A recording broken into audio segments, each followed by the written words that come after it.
أمرنا بالاتحاد والوفاق ونحن من الاشتقاق والنفاق ونستغفره ونتوب إليه من سوء الأفعال والأخلاق ونشهد أن لا إله إلا الله وحده لا شريك له المحسن الرحيم الخلاق ونشهد أن سيدنا ونبينا محمدا عبده ورسوله المبعوث متمما بمكارم الأخلاق. اللهم صل على سيدنا محمد أفضل خلق على الإطلاق وعلى آله وصحبه إلى يوم القيامة. سبحانك لا علم لنا إلا ما علمتنا إنك أنت العليم الحكيم وتب علينا إنك التواب الرحيم. لا حول ولا قوة إلا بالله العلي العظيم. Hadirin ikhwan akhwat yang dimuliakan oleh Allah, bersyukur kita kepada Allah Subhanahu wa taala. Alhamdulillah rabbil alamin atas segala nikmat yang Allah berikan kepada kita di malam yang penuh dengan keberkahan, malam yang penuh dengan kebahagiaan, yang mana pada malam hari ini kita memperingati Maulid putri kesayangan baginda Rasul sallallahu alaihi wasallam, putri yang mana bila menciumnya baginda Rasul ingat dengan suaminya. Dialah Sayyidah Fatimah Zahra binti Sayyidina Rasul sallallahu alaihi wasallam. Dan juga kita memperingati Haul Akbar Al-Arif Billah Syekh Al-Latif Al-Habib Muhsin bin Ali Al-Hindwan radhiyallahu anhu.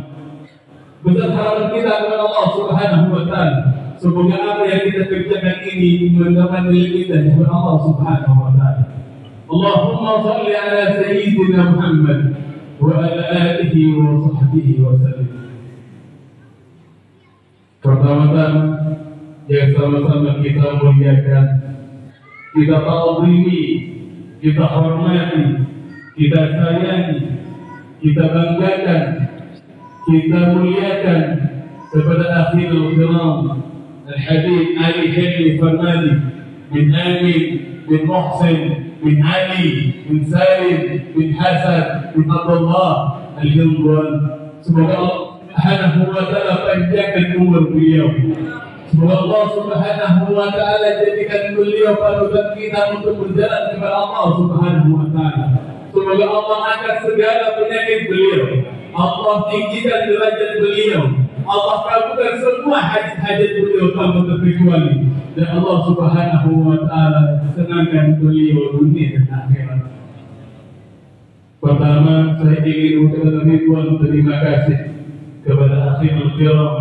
Beliau ini harusnya jadwalnya besok baru pulang ke Pontianak, karena keinginan saudaranya, keinginan saya meminta kepada akhirul kiram, minta kepada abang malam ini, hari ini tanggal 8 ada acara bagi Bang. Saya tidak bilang acaranya apa, saya bilang Bang, acaranya haul. Kata akhirnya, kalaupun aku sudah haul di sana. Saya bilang lagi, acaranya ulang tahun Haidar Bang. Marhaba, alhamdulillah. Wa subhanallah, tidak ada orang saudara sebesar beliau. Allahumma salli ala sayyidina Muhammad wa ala alihi wa sahbihi. Artinya capeknya ditinggalkan, letihnya dihilangkan, semata-mata ingin menyenangkan saudara. Kebetulan saudara itu saya sendiri. Syukur kehadirannya. Hadirin ikhwan akhwat yang dimuliakan Allah, saya mengundang beliau tidak hanya suruh duduk. Saya mengambil selfie tidak disuruh duduk. Saya minta beliau berceramah nanti. Jadi setelah saya menyampaikan sedikit sekelumit dari apa yang saya sampaikan, selebihnya nantinya waktu akan saya pasakan kepada akhirul kiram hadir dari informasi yang tua. Hadirin ikhwan akhwat yang dimuliakan oleh Allah Subhanahu wa taala. Al-Habib Muhsin bin Ali Hindwan yang kita hormat pada malam hari ini, beliau adalah seorang yang luar biasa, seorang yang istimewa. istimewa, syuja di dalam peperangan melawan orang-orang yang akan menghancurkan agama Islam pada waktu itu. Al-Habib Muhsin bin Ali Al-Hidwan adalah seorang panglima besar, jenderal di zamannya, yang dimana Al-Habib Muhsin memiliki satu pasukan yang beliau beri nama dengan nama Hizbullah. Al-Habib Muhsin bin Ali Al-Hidwan memiliki pasukan yang begitu kuat dan tegar. Bagaimana tidak? Ketika akan melawan para penjajah yang akan memusnahkan umat Islam, Al-Habib Muhsin bin Ali Al-Hidwan bersama para pasukannya sedang melakukan sholat. Kata Al-Habib Muhsin, wahai para prajurit, ketika nanti kita sedang sholat menghadap Allah Subhanahu wa Ta'ala, jangan ada di antara kalian yang membatalkan sholat. Bila kita menjadi syahid, maka para semua para prajurit mengatakan na'am ya mayor, na'am ya jenderal, baik wahai gurukan. Setelah mereka semuanya, wa subhanallah ya Allah, ketika Al-Habib Muhsin bin Ali Al-Hidwan salat, maka semua para penjajah datang dan menembak di mana di situ ada Al-Habib Muhsin dan para pengikutnya. Ditembak dengan tembakan yang begitu merajalela, dengan membabi buta tembakan kepada orang-orang muslim yang di mana Al-Habib Muhsin berada di situ. Subhanallah, orang-orang yang memiliki pangkat dari Allah Subhanahu wa Ta'ala. Allah Subhanahu wa Ta'ala mengatakan, Bismillahirrahmanirrahim, wa taqulu liman yuqtilu fi sabilillah amwat bal ahya walakin la tashkurun. Kalau Allah Subhanahu wa Ta'ala, janganlah kamu mengira orang yang berjalan di jalan Allah mati, akan tapi mereka semua hidup. Kalau kalian tidak mengetahui, Allah Subhanahu wa Ta'ala menjadikan Al-Habib Muhsin Al-Hidwan sebagai kekasihnya. Pada saat itu Jepang menembak dengan membunuh Al-Habib Muhsin dan para pengikutnya tidak terkena peluru sedikit pun.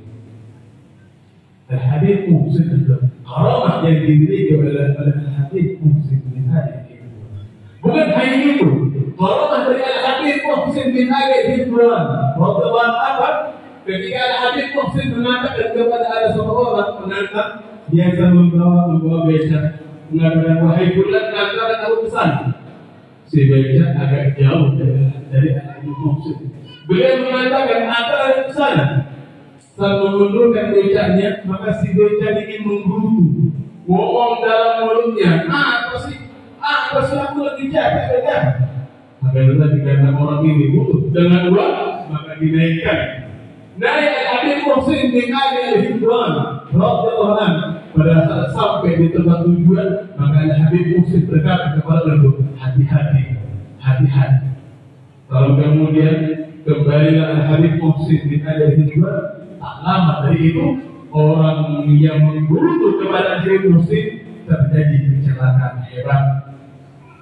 Kalau dari Al-Habib Muhsin bin Ali Al-Hidwan, oleh karenanya jangan ngomong sembarangan kepada para wali-wali Allah. Jangan bicara sembarangan kepada para pencintanya Allah. Allah tidak ridho. Kalau seandainya kepada apalagi kepada putra, guru Syekhana memiliki putra yang namanya Al-Habib Amin bin Muhsin Al-Hidwan. Al-Habib Amin bin Muhsin Al-Hidwan juga sama, jangan pernah disakiti karena beliau adalah pegawainya Allah Subhanahu wa Ta'ala. Dan kalau seandainya Al-Habib Amin tidak bisa diganggu, bagaimana sama putra-putranya? Jangan mengira, makanya saya bilang wala taqulu liman yuqtalu fi sabilillah amwat. Jangan kamu mengira orang yang berada di jalan Allah itu mati. Mereka semua hidup, akan tetapi kalian tidak tahu. Kalau seandainya antum boleh coba, antum boleh try orang boleh try. Antum boleh coba kalau seandainya antum menyakiti para zuriat Rasul sallallahu alaihi wasallam. Kalau antum menyakiti putra Al-Habib Amin bin Muhsin Al-Hidwan, antum tidak akan pernah bahagia. Antum tidak akan pernah bahagia. Habib walaupun yang menyakiti antum zuriat atau zuriat, Hatta keturunan baginda Rasul sallallahu alaihi wasallam. Hati-hati. Juga al-hadits Muhsin bin Ali Nadir wal Rahim. Sedikit lagi apa yang ingin saya sampaikan. Setelah ini saya minta kepada akhirul kiram untuk menyampaikan pelajaran-pelajaran yang bermanfaat yang sangat bermanfaat untuk kami semua. Apa yang disampaikan, apa yang diajarkan oleh Al-Habib Muhsin bin Ali Ridwan. Al-Habib Muhsin bin Ali Ridwan mengajarkan kepada kita. Pelajaran ini disampaikan juga oleh penerusnya Al-Habib Amin bin Muhsin Ridwan. Beliau mengatakan apa? Untuk berzikir kepada Allah Subhanahu wa Ta'ala. Apa sih maksudnya zikir? Ternyata banyak sekali manfaat yang Allah berikan kepada orang-orang yang berzikir kepada Allah Subhanahu wa Ta'ala. Di antaranya Allah mengatakan uzkurni azkurkum. Kalau engkau berzikir kepadaku, maka aku akan ingat kepadamu. Ingatan Allah Subhanahu wa Ta'ala tidak sama dengan ingatan kita. Akan tetapi kita tidak membaca sedikit lebih cepat akan saya sampaikan apa yang kita dapat dari berzikir, yakni maqam ihsan. Apa itu hadir dan maqam ihsan itu hadir? An ta'budallaha ka'annaka tarahu, fa in lam takun tarahu fa innahu yarah. Kalau seandainya ente semuanya, kita semuanya beribadah kepada Allah, maka rasakanlah engkau sedang melihat Allah. Kalau saya tidak bisa merasalah seakan-akan engkau itu berada di sisi Allah Subhanahu wa Ta'ala, dilihat oleh Allah Subhanahu wa Ta'ala. Itu orang yang pertama kali yang berzikir kepada Allah Subhanahu wa Ta'ala dengan perasaan berzikir, maka dia akan dilihat oleh Allah Subhanahu wa Ta'ala. Kita menyebut nama Allah tidak terasa hati-hati. Kenapa harus ketika kita menyebut nama ustaz, nama selebgram, nama kiai ini, kiai itu, bergetar hati kita. Lalu bagaimana bila kita tidak menyebut nama Allah Subhanahu wa Ta'ala tidak bergetar? Misalnya saya bilang Al-Habib Amin bin Muhsin Al-Ridwan, maka antum semua yang akan merasakan kedamaian yang luar biasa. Karena apa?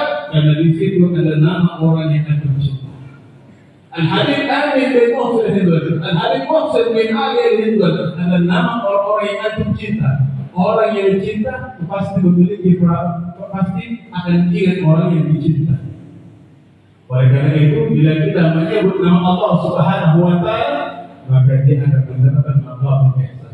Apalagi hadir yang dijawab oleh orang-orang yang berzikir kepada Allah Subhanahu wa Ta'ala, yang akan didapat adalah maqam ihsan. Yang kedua adalah obat hati. Di obat hati, habis saya sudah zikir, menyebut Allah berzikir hati, akan masih ada sakit hati. Itu perlu namanya pengobat hati.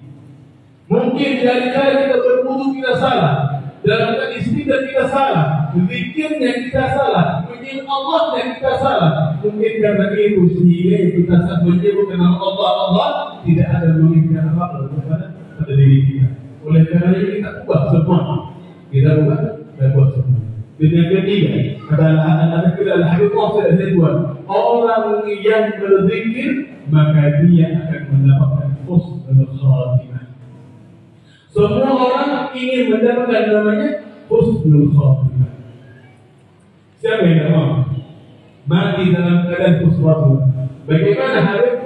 Kata Allah Subhanahu wa Ta'ala, Allah Subhanahu wa Ta'ala seperti Rasulullah, "Man qala la ilaha illallah fi akhirih dakhala jannah." Orang yang menyebut nama Allah Subhanahu wa Ta'ala, maka dia pasti masuk ke dalam surga Allah Subhanahu wa Ta'ala. Saya pernah mendapat pelajaran dari Akhil Rahman Khalid Al-Hilmi Quradi. Kata beliau, kalau seandainya orang kafir, dia masih kafir, dan saat dia sakatul maut, dia mengucapkan kalimat la ilaha illallah Muhammadur Rasulullah, apakah dia masuk dalam surga? Surga mana? Surga mana? Surga mana? Orang kafir saja mengucapkan kalimat la ilaha illallah masuk surga. Bagaimana sahabat kita? Dan setiap harinya kita sebut nama Allah, maka kita pasti masuk ke dalam surga Allah Subhanahu wa Ta'ala. Hadirin hadirat ikhwan akhwat di Allah. Kalau kita ingin mendapatkan manfaat semuanya, mendapatkan manfaat ihsan, penyakit diobati harinya dan mendapatkan husnul khatimah, maka sebutlah nama Allah sebanyak-banyaknya, sebaik-baiknya, sedahsyat-dahsyatnya. Dan dengan begitu Allah Subhanahu wa taala memudahkan segalanya. Hadirin hadirat ikhwan akhwat Allah. Tidak berpanjang lebar lagi apa yang saya sampaikan. Semoga yang sedikit ini dapat memberikan manfaat bagi diri saya pribadi, khususnya ada komunitas berkorban. Selanjutnya kita menggunakan tausiah dari Al-Qur'an dan hadis-hadis bersama di dalam waktu terdekat. Amin. Kepada beliau yang